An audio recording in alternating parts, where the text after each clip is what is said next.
Live from WrestleZone.com. This is your Raw post show.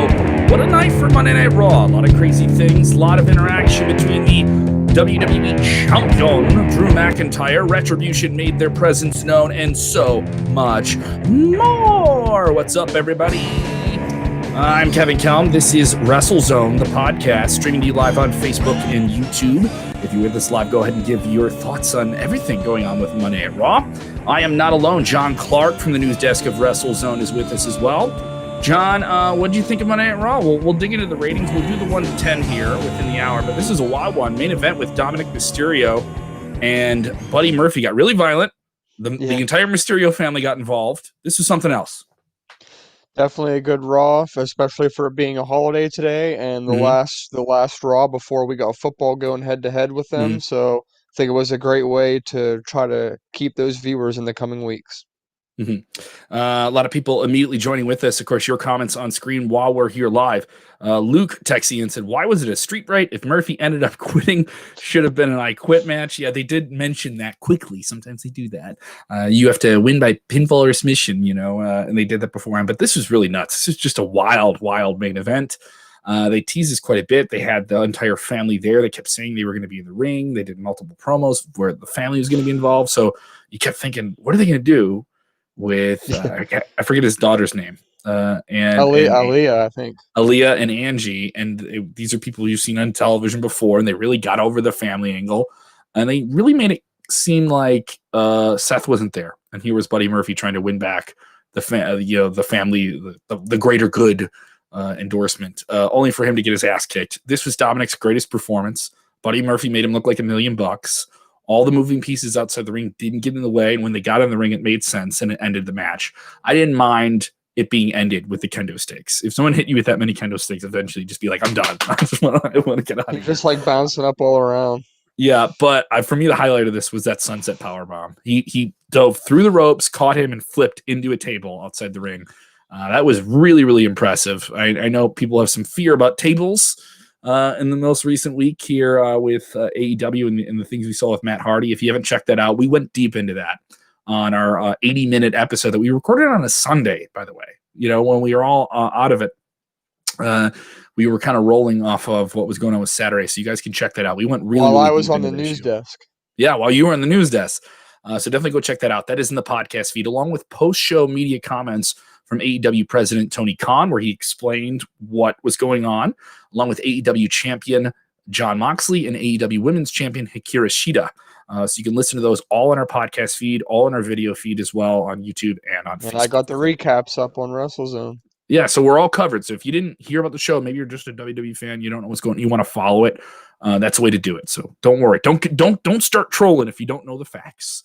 But overall, this was a really thumbs up main event for me. I really enjoyed it. I want to know what you guys are thinking if you're tuning in live here. Jason Rodon saying the ref's wife had to tell Mysterio to do it. Yeah, she did seem really reluctant to hit him there. And she laid the first in light, but then once everyone started jumping on, Aaliyah though later stuff in there too with those kendo sticks. He also told him to hurry up because they didn't get into the ring until 10:59, so they didn't really have a lot of time. Yeah. People, Seth saying those camera angles during Buddy almost made him vomit. So people different think it was pretty crazy. Because they kept going like this. Yeah, they always want to do that. They always want to do the. I don't know why. Just keep the frame right. I was looking for candy to pop out of Murphy, says Cedric David Atterbury. That's pretty brutal. Herman Takar saying Raw was pretty good tonight. Black versus Owens was really good. Yeah, we'll touch on that here. More comments from different people coming in. If you're with us for the first time, go ahead and shout out where you guys are watching from. Tell us what you thought of Monday Night Raw. Tell us what you liked. Tell us what you didn't like. And before the show is up here, we will give you the 1 to 10. All right, we go 1 to 10. So you actually have a scale of how good the show was. Yeah. Kevin McAllister says they won't keep the momentum going, though. It is kind of hard to keep the momentum going with a 3-hour show. And the momentum of the show and the storytelling on Raw is pretty different now. Things that used to stretch out from week to week are almost stretched, or they're scrunched down from hour to hour. We kind of saw that with an angle tonight featuring Drew McIntyre and Randy Orton. We also saw this with the Hurt Business. They did a lot of repeats of different things, or at least just following up on something you saw a half an hour earlier in another big way. What did you think of that? What did I think of what? What part are you talking about? Let's just jump into Cedric Alexander. They do this tag team match earlier on the night. It's him with his running buddies of Ricochet and Paulo Cruz Long against the Hurt overdue. Business. Long Cedric overdue. Alexander, long overdue. He finally made a statement. He finally turned on his friends. And I thought that there was a possibility that when they did that segment later in the show with Cedric that he might change his mind. But he did indeed stay as a member of the Hurt Business, and he looked good, although they did Mhm. botch the ending pretty bad of that match. How exactly did they botch it? I didn't catch that. So they counted to 3, but Ricochet kicked out when he shouldn't have kicked out. Okay. Cole said he kicked out, but then the ref said it was 3, so it was like a Mhm. big cluster. Nobody really knew what happened until they did the replay and they did the angle where, oh, Ricochet did actually kick out. What do we do now? Mhm. And then Cedric just attacked him, and that was pretty much it. I liked him in the black and gold. The black and gold look is really settling in. Cedric seemed very comfortable as a heel. They did a follow-up promo with him, then a follow-up 8-man tag match, which that was pushing it for me. It was like kind of just let it be, you know. And Yeah. he jumped, and it seems like they're just that's the thing where these things get kind of redundant. I was okay with it for the night, but it felt kind of redundant. So there was that here. People also texting about this, about Keith Lee versus Randy Orton. This is a follow-up from a match we saw on the pay-per-view from Payback. That was a really, really strong match. And this parlayed into how the show opened with Randy Orton cutting a promo saying, why don't you just give me the belt? I already destroyed Drew McIntyre. Only for Drew McIntyre to come out and whoop him real bad and lay into him with a kick. And then later on in the night, throughout the night, Drew McIntyre would keep saying, oh, I forgot my phone. Sorry, WWE backstage official Adam Pearce, who now your job is just to tell superstars not to fight backstage. I don't mind it. I think he's fine in it. They need an official like that. He isn't so much a GM; he's just a WWE official, right? They haven't given him a title. It's fine. He's a steward of WWE. It's fine. So he keeps finding Drew and telling him, you got to leave. You attacked Randy Orton at the beginning of the show. You have to leave. You're already injured. You can't be doing this. And he kept coming back. He interrupted the Keith Lee match, which I thought was turning into a very good match. I thought that was kind of getting close to what they were doing at the pay. It was a carbon copy of their first match, which also ended in a DQ when Drew McIntyre came out and made an appearance. Mm-hmm. And we saw also another attack as Randy Orton was hurt. He was yelling at Adam Pearce, only for him to get blasted into this backstage ring that doesn't have ring ropes on one side for one reason, and another Claymore kick. It's 3-3. Three kicks and 3 claymores. Right. That isn't our rating for the show. We're just motioning to how many times we've done this. This is an angle. Certainly have heated it up a bit, but it says something about their finishers not really, laying guys out for the evening, right? Oh yeah, definitely.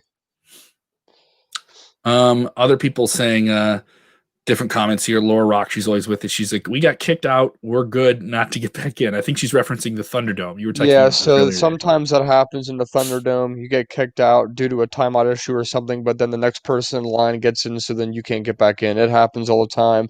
Once you get in, if you get kicked out, your chances of getting back in are really low. This is about like the third week of WWE Thunderdome, and I'm getting used to it. It didn't feel like it was a distraction. It didn't. They're feel doing like better. It took away. Yeah, and I also thought this is something they would get better at as it went along. It didn't feel like when I was watching the ring, like the people in the back were like taking away from it. They have 3 weeks worth of content now they can put on the screen. So good point. Good point. It's a very, very good point there. You got to wonder how much they're banking up in terms of stuff from the past. How much it is actually live people, True. We also got to see someone actually jump off one of those screens for the first time, and that was in Dominic Mysterio. That was another exciting thing here. So I was waiting for somebody to do something there. Yeah. Other points from Monday at Raw. Street Profits looked strong in a match, but it really wasn't about their actions in the ring. It was about their words. Is that out of nowhere, Cesaro and Shinsuke Nakamura from SmackDown, the SmackDown Tag Team Champions, showed up. And they are going to take action on the quarterly. This used to be like every now and then they could do it quarterly cross-brand loop where one brand. It's you know what I'm talking about. It's WWE logic. If they want to bend the logic, they can.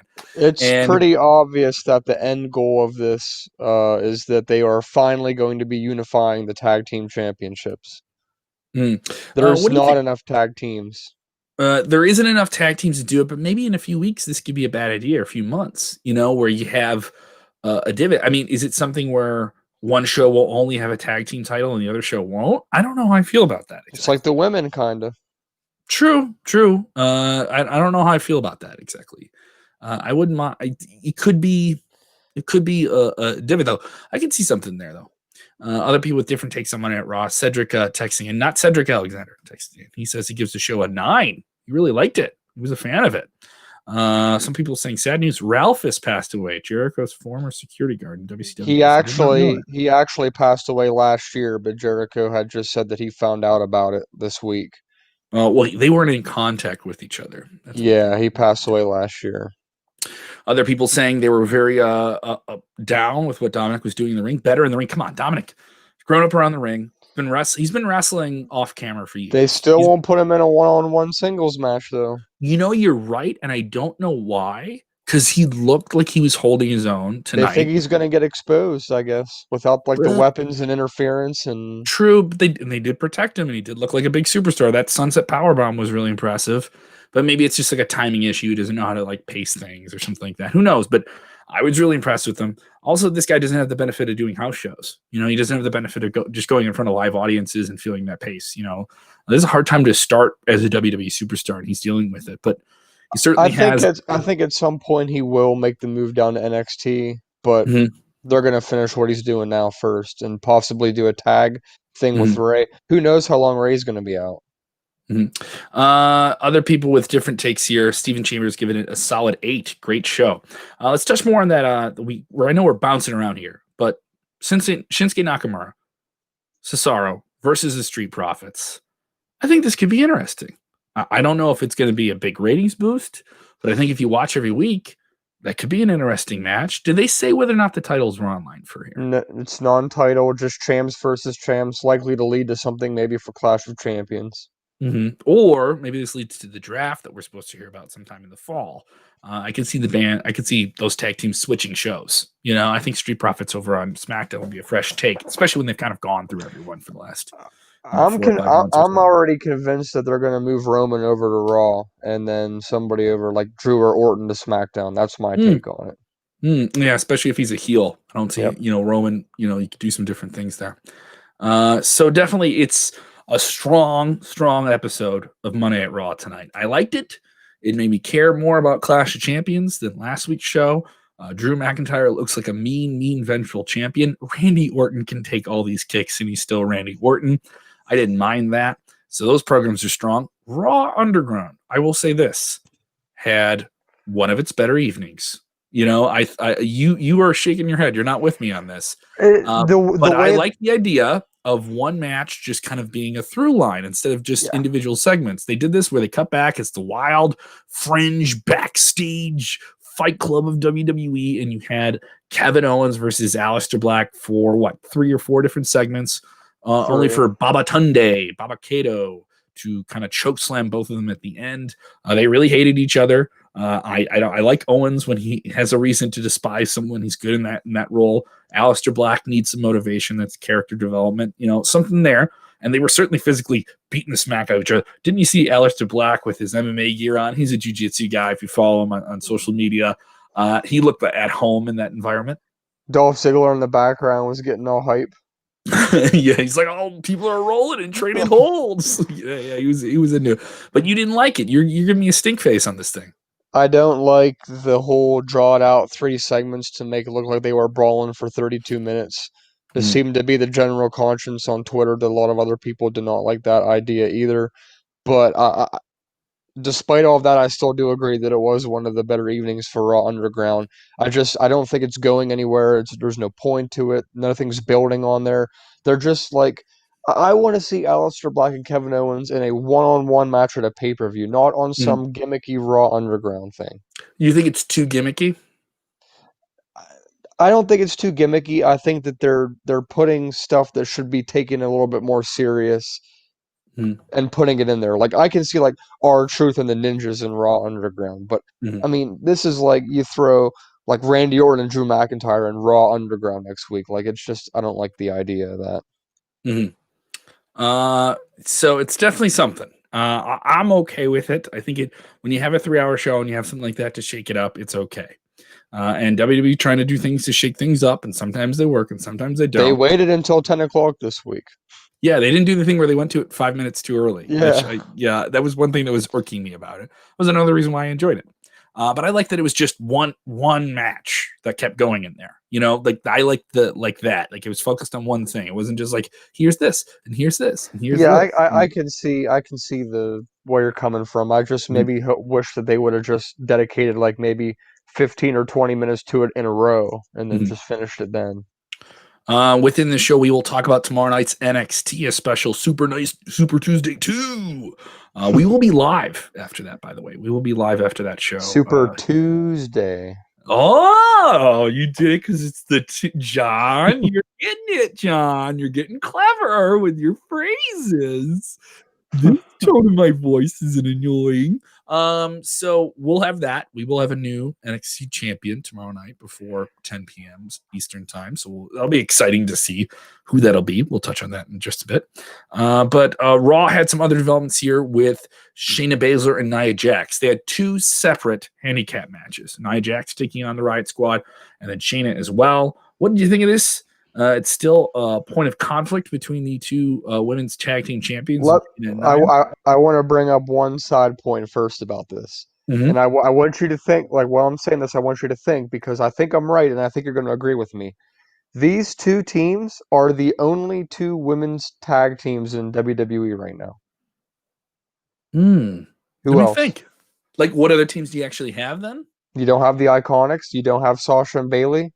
We'll talk about the Iconics in a second here. You don't have Sasha and Bayley because they broke them up on SmackDown. Love that segment, by the way. I actually thought that was really good. Who else do you have? Do you consider Natalya and Lana a tag team? I think you do. They've had them tag. 3. So we have 3. Yeah.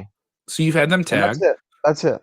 Yeah, and I mean, I think you can put some teams together. But yeah, do you have any built up that are real teams? No. But when it comes to these segments tonight themselves, I thought it was a waste. I wasn't impressed. I was more impressed. I know you're going to get into it with the Iconics. I was more intrigued by that. I was more intrigued by that. It was odd that they followed up right away. They broke up the Iconics last week in a match where the loser gets their team broken up between Riot Squad and them, a follow-up from the SummerSlam or the Payback pay-per-view.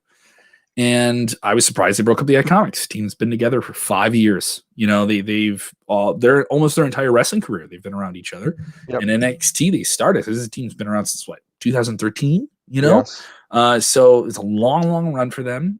People have said for a long time that both of them have a whole lot of personality and character and can do comedy, different things.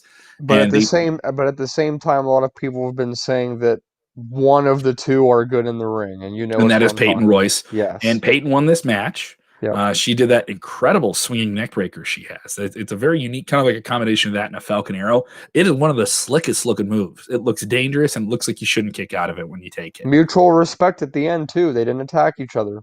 Well, because I don't think they need to do that all the time. But the odd thing about that is that doesn't, storyline-wise, that doesn't follow up with what you did last week. I agree. Because you had them break up later on in the night last week. Peyton just threw Billie Kay in the Raw Underground in the ring, and she got beat up by people. I was expecting Billie Kay to turn. She didn't. No, she looked like a total geek, and she was really upset that her team was broken up, and then her team beat her, and her teammate beat her, and then they hugged. She's the next Sarah Logan. Oh, you think she's absolutely gonna get lost in the shuffle? Yes. I will say this about Billie Kay. I know some people say that she isn't a great wrestler and she's really just a personality. I think personality counts for something in WWE. You look at a guy like Drake Maverick. His lasting ability. Even when he got lost in the shuffle, she's the next GM of 205 Live. Yeah, maybe she becomes the GM of 205 Live. I think she has personality, and she would be good as like a Vicky Guerrero type person. Yeah, I think she would be a great manager. Lana, you can say she's not a great wrestler, but people still care when she talks on the microphone, and they're into it. Do they? Do they? Apparently, Vince does when she gets sponsorships from somebody. Oh, we'll talk about that too. We'll get into that before the end of the day here. Al Summer saying, good job by Peyton. He enjoyed it. Other people with different takes. Vernon's texting in, would WWE Street Profit Red Cups Oh my god! 1 cup for $5. Why would you pay $5, sir? They're gonna sell red Solo cups with the Street Profit logo on the bottom and just mark them up. I do like when they have the red Solo cups kind of rain from the ceiling, flying out. Yeah, that's a fun little thing. Poor guy has to probably clean them up though. So there's that. A bunch of different things here on Raw. They're kind of moving a bunch of different pieces around, but still adding some other things here. Cedric Alexander with them, amping up Drew and Randy Orton. Overall, pretty good episode. I love the main event. That was the best part of the show. Main event on a 3-hour show should be good anyway.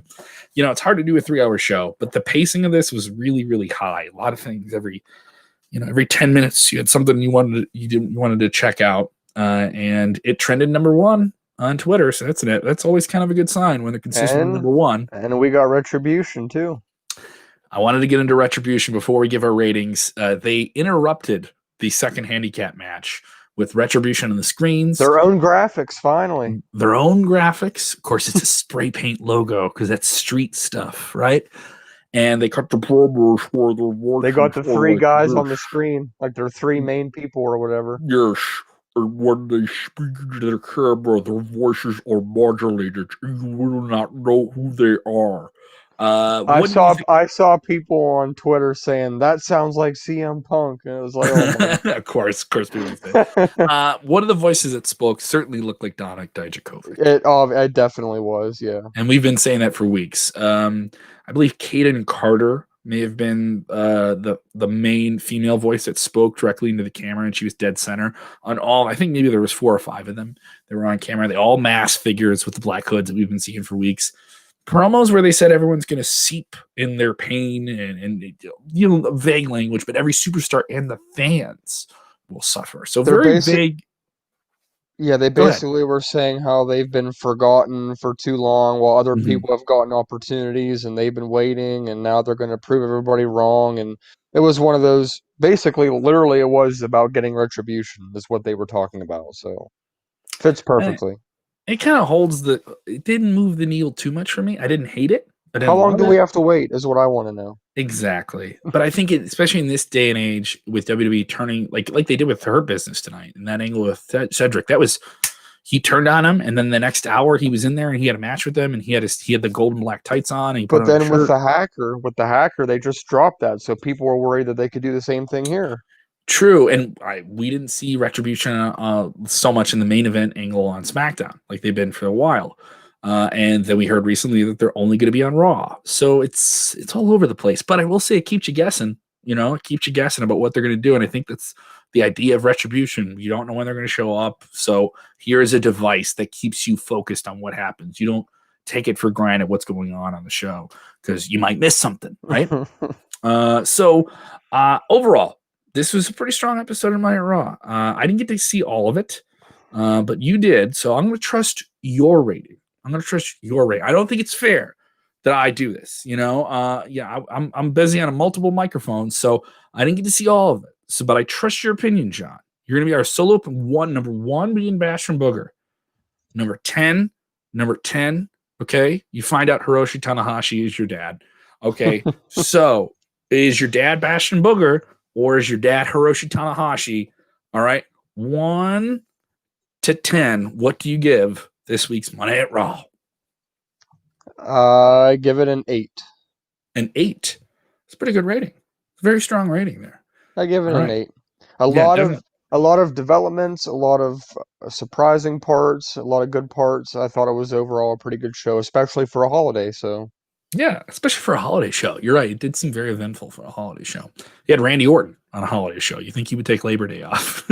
So he's in that People position. don't know what a holiday is anymore. So it True. didn't feel like a holiday What does it all mean? What does a holiday even mean? Over at WrestleZone.com, we have plenty of extra content for you. If you're still reeling from AEW All Out, we have an exclusive interview with MJF, the man who would challenge for the title. Get a great look at his character. He insults our very own Bill Pritchard, our boss man, Bill Pritchard. He calls him Will for nearly 20 minutes. You can enjoy that as well. We will be dropping some exclusive interview content later on this week as well, so keep your eye out for that. An 80s wrestling legend will be on the podcast with us as well. So only get those on the podcast, by the way. You only get the audio there too. So go check that out. We also have full results of AEW All Out. If you haven't seen it or listened to it yet, go check out our post-show podcast. We did nearly 80 minutes, a majority of it dedicated to the topic coming out of that show. It was not Moxley retaining the title. It was not FTR winning the AEW World title. It was unfortunately the very scary situation with Matt Hardy. Now, we did our post show yesterday. I had some people reach out to me and say, hey, on this post show, you guys didn't talk about Matt Hardy getting out of the hospital, because we literally recorded it. We were done, and he was out of the hospital within 20 minutes of us ending the show. Yeah, because I had written an article during your show in which an update from his wife had said that he was still in the hospital. Mm-hmm. And then we get word from Tony Khan, who did give us some post-show comments in the media scrum that's available on our podcast feed. He said that Doc Samson had cleared Matt Hardy to compete, and during whenever they stopped the match, to the point where he got back in the ring. Now, you and I don't know if you got to see the whole show, but it was clearly not. It just seemed like a very, very short window for that to happen, like less than a few minutes, if at anything. And it was still a topic. If you go to Twitter and you just look up Matt Hardy, not hashtag Matt Hardy, there are still people talking about this. And it is still a point of contention for, I don't know if you want to call it people that hate on AEW or even just AEW fans. Then yesterday you have Tony Khan appearing to once again try and, I don't want to say save face, but clear the record here and defuse the situation. Yes, just the perfect words. They don't want to be in hot water with his wife, or it's going to be a long couple years. Yeah, she has no issues with that. No filter on her. So you saw the update here, and it was her saying she was very, very certain. In many posts, she said she was very certain he suffered a concussion. Yes. After this nasty bump in a match where they said the match stopped, he somehow got out of the match being stopped, where he was very much concussed from taking a blow on the concrete from a cherry picker. Yep. And then somehow continued the match with Sammy Guevara and threw him off like a lighting rig. And he climbed up the lighting rig after suffering a very, very major concussion. At least it visually looked like that. Now, she says this, Rebby Sky, his wife, on social media during the show. She's like going off on these different things. Sunday morning, she's saying he suffered an injury. And then you have Tony Khan on Sunday afternoon saying that Matt Hardy had been released from the hospital. He had MRI and CT scans multiple times, and that he was cleared. I'm not denying what he's saying, but it still didn't look good. It still didn't look good that you let him continue the match, right? Thank God he's okay. The most important thing, he's okay. Let's get into the semantics and let's debate all the stuff that people are going to want to debate. It seems like he's okay. I wouldn't let him back into the ring. I would still want him to get looked at for a long time. And this is an older guy. This isn't like a 23-year-old guy doing this. This was still a scary situation. He avoided a lot of very serious injuries there. They don't want to admit that a mistake was made by mostly all parties. I mean, I don't know if Matt Hardy was like, I don't want to go back out there. Who knows what? I mean, he probably was okay with going back out. I don't know the specifics of that, but all I think is that they don't want to admit that they made a mistake. And I did see Matt Hardy posted an update that he will be speaking on Dynamite this week. So who knows what he's going to say? Maybe he is done. Yeah. Who knows? I would be very surprised if we saw him get physical this Wednesday. I don't think that would be a very keen thing for them to do. This is the most backlash they've gotten from either their fans or fans outside of the company. I said it. I think it's the worst thing they've ever put on TV. And it was just a critical mistake. You mean a very, very bad time. The match or the show? The match itself. Oh, the show was a very entertaining show. If you paid $50 for that show, I think you got your money's worth. But that put a stink on everything. It was just very much everything was kind of working from underneath that, if you want to say so. And I don't blame everyone else on the show for that. They're just kind of in that position. You had some great matches on that show. If you haven't seen it, you want to catch the replay. You love tag team wrestling. FTR versus Omega and Hangman is an amazing, amazing match. One of my favorite matches I've seen from them recently. But it did have this air about it, and it was kind of hard for them to shake that, Yep. We also have some updates on the continuing developing situation with WWE and their superstars and third-party contracts. What's the latest you've seen about that? There was a lot of people upset with this. Vince McMahon putting down the edict Friday going into the weekend. The memo was leaked. And apparently, superstars can't be on Cameo and Twitch, and they have 30 days to clean up their act. WWE putting out a statement that's saying, comparing themselves to Warner Brother and Disney, saying they own they own these names like intellectual property, and they want to protect it, and basically alluding that if everyone does it under our banner, it would be more beneficial for everyone. I don't know exactly what that means. They didn't say that word, but that's the way a lot of people have interpreted it. I understand what WWE is doing. I'm not defending them, and a lot of people say I do. But at some point, somebody crossed the line and did something with a third party, with an endorsement. A lot of people accused Lana of it, though she's denied it. What's the latest we hear about this? Because we know some talent are upset. Some talents have made adjustments, though. Yeah, so specifically Paige. Paige made adjustments using her own name now. I wrote a story on Sunday about how she basically went on her stream and flat out said, I refuse to delete this Twitch. I will put my real name on. I'll delete all the WWE graphics, all the Paige character stuff and everything. But the latest developments I heard is that it appears that if they're using their real name and nothing affiliated with their WWE character or gimmick, they should be okay. Specifically, also, I'm hearing that Up Up Down Down, Xavier Woods' YouTube channel, it's actually owned by WWE, so that should be good to I continue. never knew that. Yeah, I just found that out also, that WWE actually owns that channel, and that's why we always see it on their Twitter, their Facebook. That's why they always are sharing the content. It does make sense. They featured some Up Up Down shows on the network, but not like launch it like a flat out series, which I've always been surprised by because he has a ton of stuff. Like, and another thing with that is Xavier Woods has always done that under his actual real name, which is beneficial to him also. He's always done it as Austin Creed.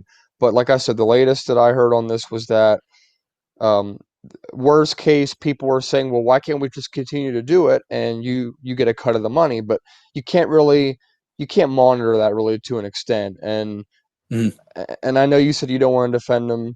I don't want to say you're in defend him. I've publicly said that I do support the decision for them to do this, but that's a whole different discussion. But the latest I heard was that basically if you use your actual name, you'll be okay if you erase all traces of anything WWE. Yeah. So it's definitely going to upset some of those people, I heard the estimate on what Paige makes on Twitch with subscriptions is around $45,000 a month. Yep. And that's from some people I know that do Twitch professionally. Like, they kind of looked at what the sub numbers would and did the math. And they're like, that's just if it's a basic, $5 a month type thing. She just has to use her real name. So I was like, that's a lot. I was like, are we leaving some Twitch money on the table there, John? I think her fan base is big enough now where she can get away with using her real name and be fine. I think so too. Especially when she's kind of been out of the ring for such a long time. But if you have somebody in like NXT, like let's say Bronson Reed, for example, if he wanted to start his own Twitch with his real name, people might not connect with who that is, And you have other people are doing that too. Ruby Riott has a YouTube channel. Does somebody who's in a higher level, who's had it for a longer time, like Asuka? Like Asuka just recently did that. I know. I'm trying to think of it. Swerve, Isaiah Swerve Scott. He has a podcast. He's doing those type of things. Can he not read advertisements on that podcast? Are all the people that love to get a lot of the superstars, a lot of wrestlers I know love getting a nutrition deal because that's something they save money on. Is if they get a nutrition deal or they get like a meal plan thing.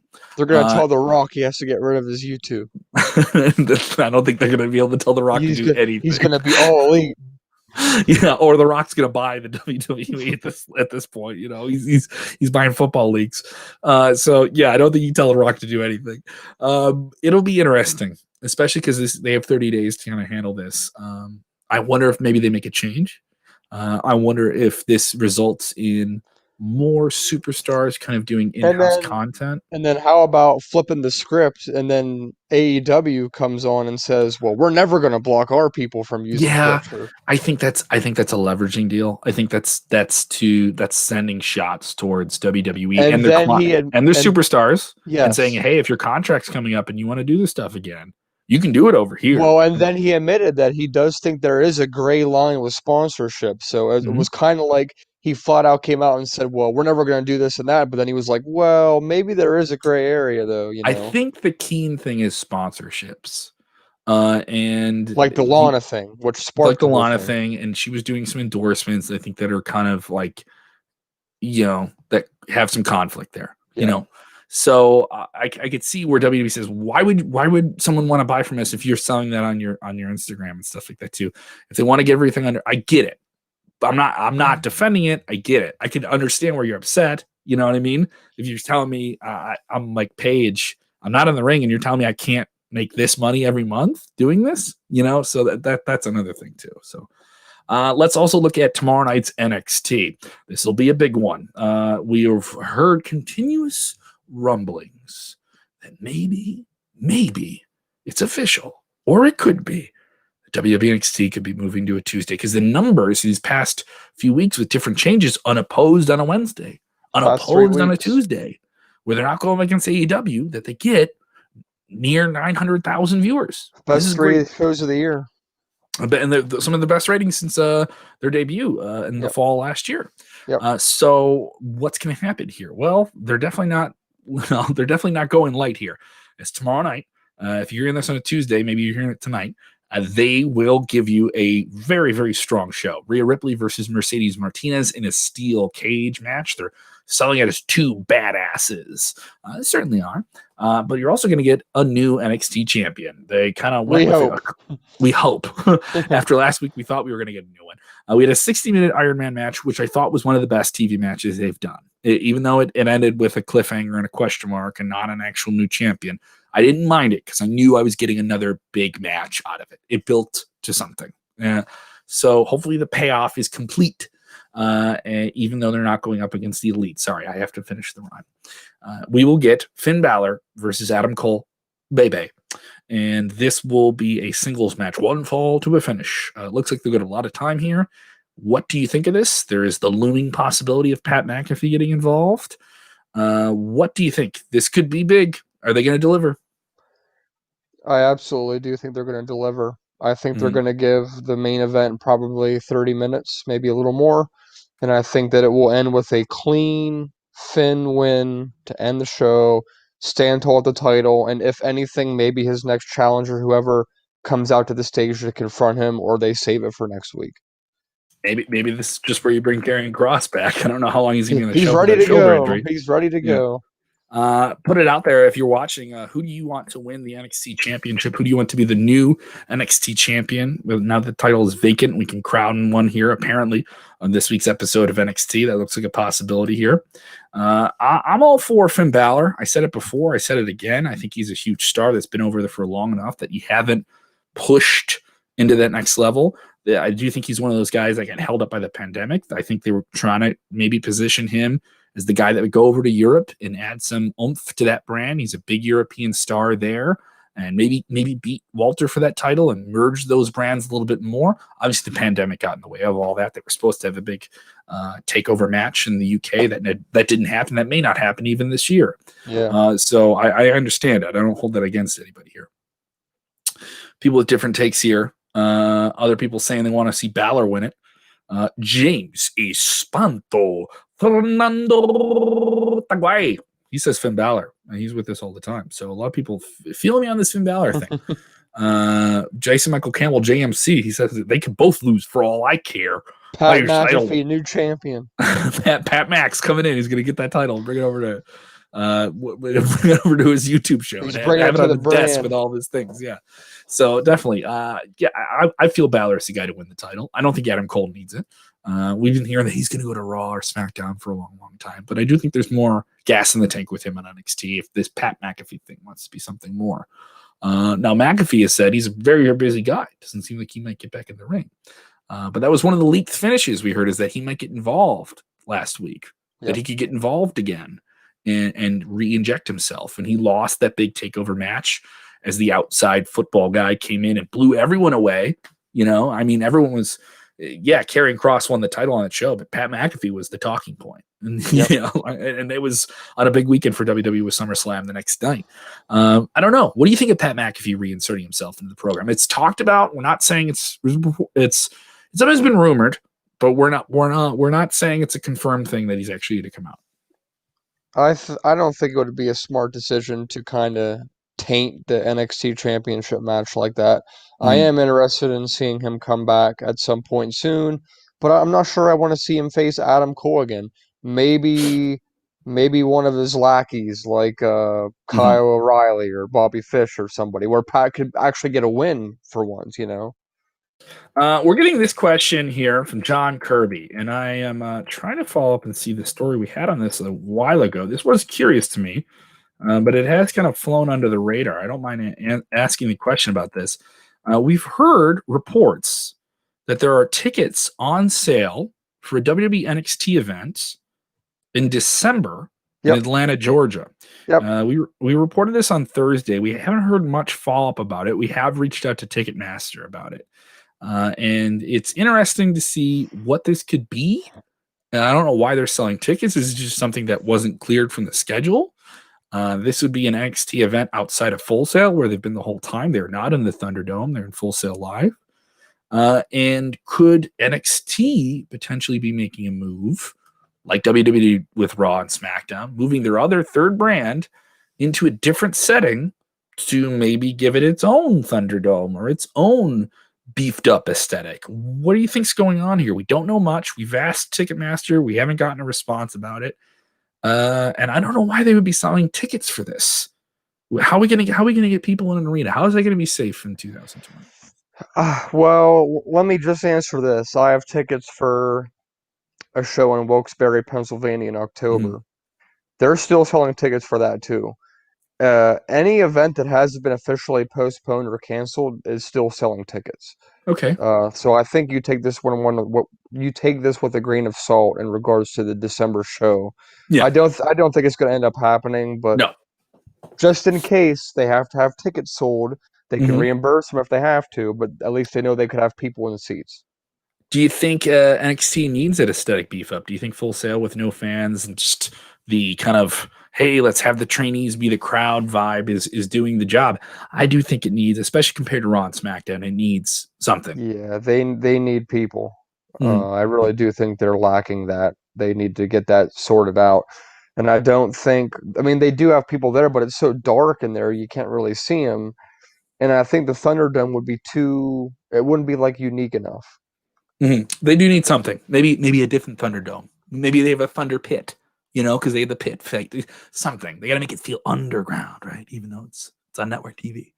For yeah, So, yeah, yeah. all right. So we've had fun here talking wrestling. Did you enjoy it? Did you have fun? Well, go ahead and share the link, man. We produce a lot of content and we do it for free. With no paywalls, with no super chats, none of that stuff. So if you really, really enjoy it, you like hearing those names on screen, well, join us. Give us a follow on Facebook. You have to like and follow. The follow thing is so you get the notifications. All right, so you can turn your notifications off. You're on YouTube. Subscribe to our channel. We did a watch along. We're gonna start doing those for pay-per-views. We're only gonna do them on YouTube because we just don't. They could mess up our FB feed. So we're gonna start doing that. So follow us on Facebook and like. You have to do that. You get the notifications. YouTube, subscribe, and turn those notifications on. Just ding that bell so then you know when we go live. And then also subscribe to the podcast. Maybe that's the way you want to do it. You just want to listen to us. That's totally cool too. We just launched the podcast recently on Spotify, doing pretty well. And we're coming for that number one spot in Cyprus, John. All right. Cyprus. All right. The European territory. We're gonna go with all the small countries. Are we Okay. close? Are we close to number one? I think last time I checked, we were in the top 100. Okay, so we're still looming around there. All right, I like it. Maybe there's a huge soccer podcast in Cyprus we're never going to beat, but I want to climb up the proverbial Superior ladder, for supremacy of Cyprus. Before we Uh, turn our attention to Luxembourg.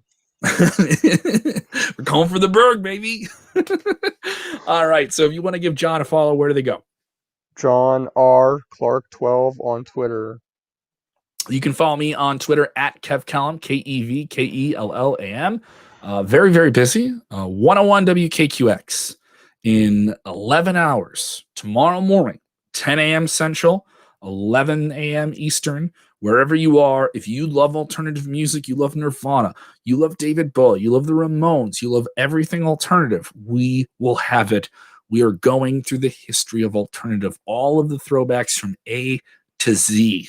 All right, from A to Z. So all the big A's will start tomorrow. This will be appointment listening radio. You can listen to it on any app, iHeartRadio, tune in. It will be something special.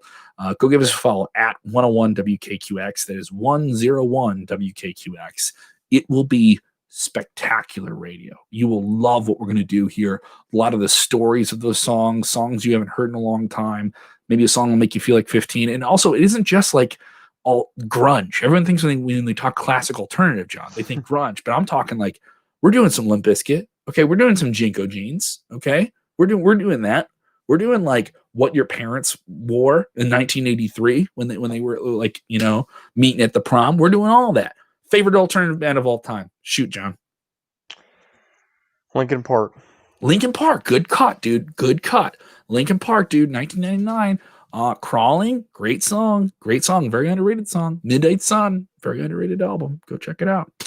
History of Alternative, go check that out as well. We have the timeline. It's up on our website, 101wkqx.com. You can stream it there anywhere in the world. All right, so we will be back tomorrow night after NXT Super Tuesday 2. When watching wrestling, please remember the most important thing is